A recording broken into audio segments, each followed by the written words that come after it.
E aí, gente, como que vocês estão? Tudo bem? Não muito, né? Nosso mundo não vai bem. Tá complicado. Ontem um míssil explodiu no hospital na Palestina, no conflito entre Israel e o Hamas. E aí, de lá pra cá, de ontem pra hoje, as acusações. Quem jogou o míssil foi esse, foi aquele. Mas no meio disso tudo tem pessoas inocentes. Isso tá me incomodando demais. Isso choca demais. E aí na internet surge um monte de gente querendo dar opinião, que sabe disso, que sabe daquilo. No Brasil, uma polaridade política que chega a incomodar, que as pessoas conseguem focar em Lula ou Bolsonaro, no conflito de Israel e Palestina. Pessoas que de uma hora para outra viram experts em geopolítica mundial, nos conflitos históricos entre Israel e o povo palestino. E tem gente que acha que esse conflito começou agora, com o ataque terrorista promovido pelo Hamas. Mas o que eu posso afirmar para vocês é que são conflitos, e eu vou trazer outros aqui nesse vídeo para falar sobre, que tem a ver com extremismo. Um extremismo que permeia o nosso mundo, que é cíclico e que está muito em evidência atualmente. O extremismo que elegeu Benjamin Netanyahu lá em Israel, o extremismo de um grupo como o Hamas, que sabe que não tem forças militares para enfrentar Israel, mas sabia exatamente o que aconteceria com o atentado terrorista que eles promoveram. Como que Israel de Benjamin Netanyahu iria reagir nessa intensidade genocida? E o Hamas exatamente pensou nisso para tentar sensibilizar a comunidade islâmica ao redor e provocar um conflito gigantesco para fazer valer os seus ideais e conseguirem o que historicamente eles vêm tentando. Só que no meio disso tudo tem inocentes, mortes. E nessas discussões tem gente que acha que tudo é simples. Tem gente que acha que a guerra da Ucrânia começou em 2022 com a invasão russa. Tem gente que não consegue perceber que já na eleição de um palhaço, e a palavra é essa, não estou ofendendo o Zelensky não, mas ele era humorista de televisão, e na eleição, uma eleição de extremistas, porque ele tinha uma campanha muito parecida com os vários extremistas que se elegeram pelo mundo. Só que um cara sem tato nenhum político, sem nenhuma capacidade geopolítica de intermediação, de um território extremamente caótico que é a relação entre Ucrânia e Rússia, histórica, secular, e que, de certa forma, provocou esse conflito, que já se estende por mais de um ano, no qual milhares de pessoas já perderam suas vidas. Assim como aqui no Brasil o extremismo elegeu em 2018 um palhaço, e agora do jeito irônico mesmo dizendo, sem tato nenhum de liderança, mas político costumaz do Brasil, com todas as suas nuances, mas conquistou um povo numa linguagem extremista. Se a gente for parar para ver nessa eleição, o Brasil enfrentou uma guerra contra a Covid, contra a pandemia da Covid, que a gente perdeu e perdeu feio, exatamente pela postura como o presidente do nosso país agiu no enfrentamento à pandemia, no negacionismo. Esse mesmo extremismo está prestes a eleger um outro, não vou chamar de palhaço, porque ele parece algo pior e daí eu estaria ofendendo a classe dos palhaços, mas um lunático, lá na Argentina.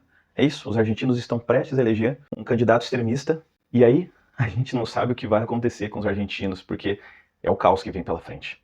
Esse mesmo extremismo, galera, que provoca mortes de inocentes em conflitos, e no meio dessas mortes de inocentes, a gente pode citar, por exemplo, em 2014, quando já tinha conflito entre Ucrânia e separatistas russos, ou seja, não é de agora o conflito, é isso que a gente precisa analisar.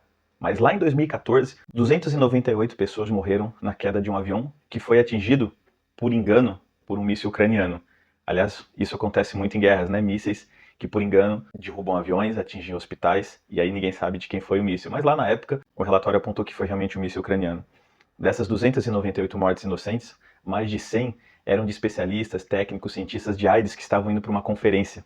Pessoas que poderiam mudar, quem sabe um dia descobrir realmente a cura para AIDS, perderam a vida inocentes. Ou como 3 médicos que morreram, por engano, assassinados no Rio de Janeiro, entre eles o irmão da deputada federal Samia Bonfim, inocentes assassinados pelo extremismo. E hoje, na expectativa de terminar com esse conflito lá em Israel, ou pelo menos minimizar as mortes de inocentes, uma resolução na ONU, encabeçada pelo Brasil, foi votada. E dentro dessa resolução, entre tantos itens como a condenação ao atentado terrorista do grupo Hamas, mas também a necessidade de se permitir corredores humanitários para tirar os inocentes do conflito, essa resolução do Brasil foi aprovada por praticamente todos os membros de segurança da ONU. Até a Rússia se absteve, de certa forma, ajudando o Brasil nesse sentido, para aprovar essa resolução. E o único que foi contra, o voto contra, e que por conta desse voto contra, por ser membro permanente do Conselho de Segurança da ONU, zerou, a resolução não foi aprovada, foram os Estados Unidos. E os Estados Unidos do Biden, não do Trump.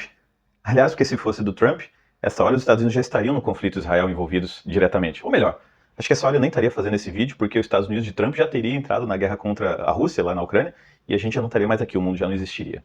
Aliás, se o Trump ainda fosse presidente dos Estados Unidos, provavelmente até contra o México eles estariam em guerra nesse momento.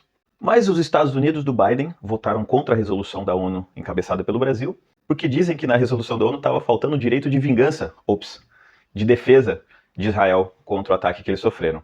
Esse mesmo direito que eles defendem, que eles sofreram um ataque em 2001, e que eles tiveram o direito de entrar em guerra contra o terror, uma guerra que se estende por mais de 20 anos e que já matou quase 1 milhão de pessoas. O mesmo direito de invadir o Iraque em 2004, dizendo que iam buscar armas de destruição em massa e que nunca foram encontradas. Esse mesmo Estados Unidos, que só nesse século estiveram envolvidos em tantos conflitos que já levaram à morte de mais de 3 milhões de pessoas. Esse mesmo Estados Unidos, que na Segunda Guerra Mundial soltou 2 bombas atômicas contra 2 cidades no Japão e levou à morte de centenas de milhares de seres humanos inocentes, mulheres, crianças, como no hospital na Palestina, como os médicos no Brasil, como os inocentes no avião da Ucrânia. Inocentes, galera. Inocentes que perdem a vida em guerras, em conflitos. O que eu sinto, sinceramente, fazendo esse vídeo é que nosso mundo parece que está fora do eixo, de novo. E talvez a única coisa que conecte ao longo do tempo todos esses acontecimentos é o sistema que a gente vive, que é o capitalismo. Isso sem falar de doenças, de fome, que mata milhões de inocentes a cada ano.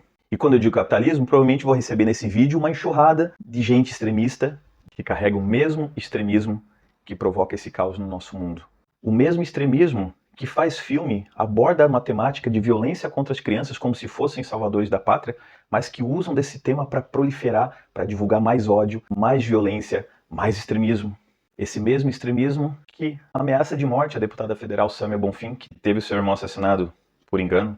Esse mesmo extremismo que ameaça de morte, hoje inclusive, a deputada Tabata Amaral. Aliás, toda a minha solidariedade à deputada Tabata, à deputada Sâmia, que faz ataques sucessivos ao deputado Renato Freitas de Curitiba, que aliás, Renato, tu é um guerreiro, cara. Toda a minha solidariedade a você também.